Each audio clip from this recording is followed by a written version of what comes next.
अस्सलाम वालेकुम my dear students. आज हमने क्लास 5 इसका सेकंड चैप्टर स्टार्ट करना है। It is about the animal world और इस चैप्टर का हमारा ये फर्स्ट लेक्चर है। बुक पेज नंबर 18 एंड 19 से हम आज पढ़ेंगे। ठीक है, आप भी ओपन करें पेज नंबर 18। इसमें सबसे पहले यहाँ पर आपको ये जो नेचुरलिस्ट है दिस वन, आपको इसका मैं इंट्रोडक्शन देती हूँ थोड़ा सा। ये जॉर्जियस क्यूवियर है।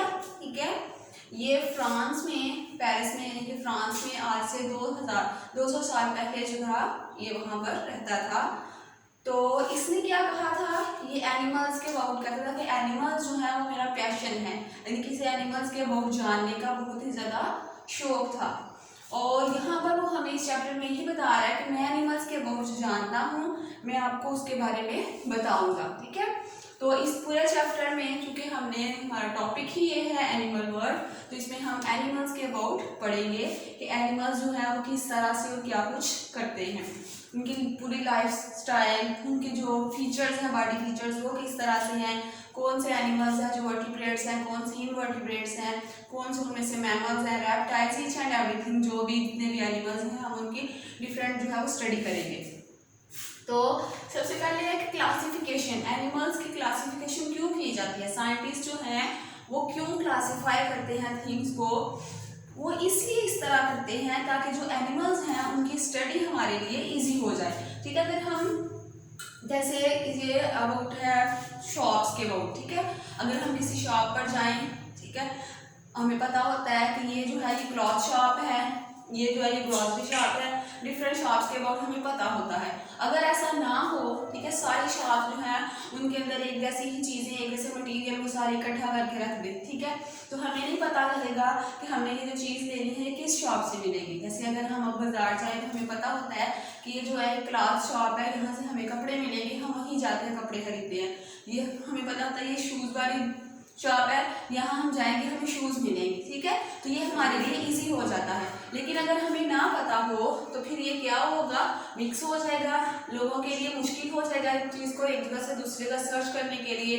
तो जिस तरह से ये इजी है हमारे लिए कि डिफरेंट शॉप जो है वहाँ पर डिफरेंट मटीरियल जो है हर एक के ऊपर डिफरेंट होता है, तो हमें मिल जाता है वहाँ से इजीली। इसी तरह से साइंटिस्ट भी क्या करते हैं, एनिमल्स को डिफरेंट ग्रुप्स में कैटेगराइज करते हैं ताकि हमारी स्टडी जो है उनके अबाउट वो इजी हो जाए, हम उनके अबाउट इजीली जान सके। जैसे most things in the world are grouped with other things that share common features, कि बहुत सी चीज़ें ऐसी होती हैं इस वर्ल्ड में कि जो कॉमन फीचर्स इनके अंदर होते हैं वो दूसरों के साथ भी शेयर होती हैं।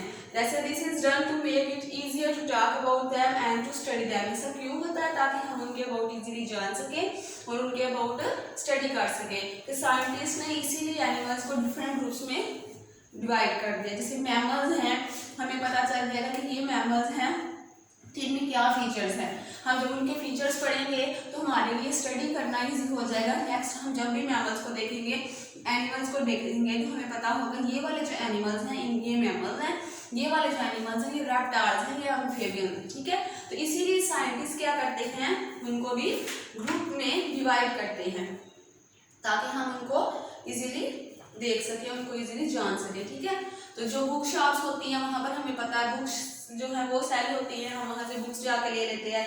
जो क्लॉथ शॉप्स होती हैं वहाँ पर, टेक्सटाइल शॉप्स होती हैं वहाँ पर हमें पता होता है कि यहाँ पे कपड़ा बनता है, कपड़ा हमने यहाँ से खरीदना है, वो भी हम इजीली ले सकते हैं। ठीक है, तो इसी तरह से अगर ये ऐसा ना हो, कॉमन चीज़ें ना हो उनके अंदर, यानी कि वो ज़्यादा सॉर्ट आउट ना की हों, तो फिर उनके लिए हमारे लिए बहुत ज़्यादा कंफ्यूजिंग हो कि हम कोई भी चीज़ कहाँ से खरीद सके। ठीक है, तो साइंटिस्ट जो है, साइंस जो है वो डिफरेंट नहीं है। ठीक है, साइंटिस्ट क्या करते हैं, सिर्फ ऑर्गेनिजम्स को डिफरेंट ग्रुप्स में इसलिए डिवाइड करते हैं ताकि हमारी स्टडी उनके बहुत इजी हो जाए। तो इस पूरे चैप्टर में हमने आगे बढ़ना है डिफरेंट ग्रुप्स एनिमल्स के, उनमें एक वर्टिब्रेट ग्रुप होगा और दूसरा होगा इनवर्टिब्रेट ग्रुप। ठीक है, तो इनवर्टिब्रेट और वर्टिब्रेट में डिफरेंस क्या है, तो वर्टिब्रेट्स कौन से एनिमल्स होते हैं, वो एनिमल्स जिनकी बैकबोन होती है, उन्हें हम क्या कहते हैं, these are the vertebrates, spinal column जिनका होता है। ठीक है, और वो एनिमल्स जिनकी बैकबोन नहीं होती, डू नॉट हैव बैकबोन, वो एनिमल्स जिनकी बैकबोन नहीं होती उन्हें हम क्या कहते हैं, दीज आर द इनवर्टिब्रेट्स। इस तरह से वर्टिब्रेट्स और इनवर्टिब्रेट्स को भी डिफरेंट ग्रुप्स में डिवाइड किया गया हुआ है। ठीक है, जो वर्टिब्रेट्स हैं उनकी आगे 5 क्लासेस हैं। उन 5 क्लासेस में कौन कौन सी हैं, मैमल्स हैं, रेप्टाइल्स हैं, बर्ड्स हैं, फिशेज हैं, एम्फिबियंस हैं। ठीक है, तो ये सारे किस में आ रहे हैं, वर्टिब्रेट्स में। ठीक है, और आगे इनवर्टिब्रेट्स में कौन से होते हैं, जिनके ऊपर हार्ड सी कवरिंग होती है बॉडी के बाहर। ठीक है, जिनके अंदर बोन्स नहीं होती लेकिन उनकी बाहर वाली जो बॉडी की कवरिंग है वो हार्ड होती है। ठीक है, तो वो बेसिकली इंसेक्ट्स में ये होता है। तो वर्टिब्रेट जो है उनके 6 का जो है आगे से कॉलम्स है। ठीक है, क्लासेस हैं। वर्टिब्रेट्स जो है उनकी 5 है, जो इनवर्टिब्रेट्स हैं उनकी कितनी है, 6 क्लासेस आगे। वो आगे हम पढ़ेंगे, उसमें आर्थ्रोपोड्स, स्पर्म्स, वर्म्स, लाकस, इसके अलावा नाइटेरियंस, इकानोडर्म्स, ये सारी जो है वो किसकी हैं, इनवर्टिब्रेट्स की क्लासेस हैं। तो ये हमने वर्टिब्रेट्स और इनवर्टिब्रेट्स के दरमियान जो डिफरेंस है वो इस पूरे चैप्टर में करना है। ठीक है, तो अब आपको वर्टिब्रेट्स और इनवर्टिब्रेट्स के बहुत पता चला। आपने क्या करना है, आपने ये बुक पेज नंबर 18 और 19 को घर में रीड आउट करना है। जैसे को रीड आउट करें ताकि आपको पता चले कि क्लासिफिकेशन की वजह से हमारे लिए चीज़ों को जानना, डिफरेंट ऑर्गेनिजम्स को जानना कितना ज़्यादा ईजी हो जाता है। और इसी तरह से पेज नंबर 19 पर वर्टिब्रेट्स और इनवर्टिब्रेट्स की यहाँ डेफिनेशन भी बताई गई हुई है। ठीक है, ये यहाँ से। ठीक है, तो ये वर्टिब्रेट्स वो एनिमल्स होते हैं जिनकी बैकबोन है, इनवर्टिब्रेट्स नहीं है बैकबोन। ठीक है, तो ये जो पैराग्राफ है इसमें इनकी डेफिनेशंस भी है वर्टिब्रेट्स और इनवर्टिब्रेट्स की। आप इनको भी अच्छी तरह से डेफिनेशन को लर्न करें ताकि आगे जब हम डिफरेंट इनकी क्लासेस पढ़ें तो इनको जानना हमारे लिए इजी हो। तो आपने घर में इन दोनों पेजेस को अच्छी तरह से रीड आउट करना है। कल इंशाल्लाह ताला हम आगे नेक्स्ट पढ़ेंगे। तो इसके लिए आप क्या करें कि ये जो आगे आपके दिए हुए हैं डिफरेंट ग्रुप्स, ये हम करेंगे, इनको एक दफ़ा आप देखें। ठीक है, लेकिन आपने क्या करना, बेसिकली पेज नंबर 18 और 19 को घर में अच्छी तरह से रीड आउट करना है। कल हम आगे इंशाल्लाह ताला करेंगे। Thank you.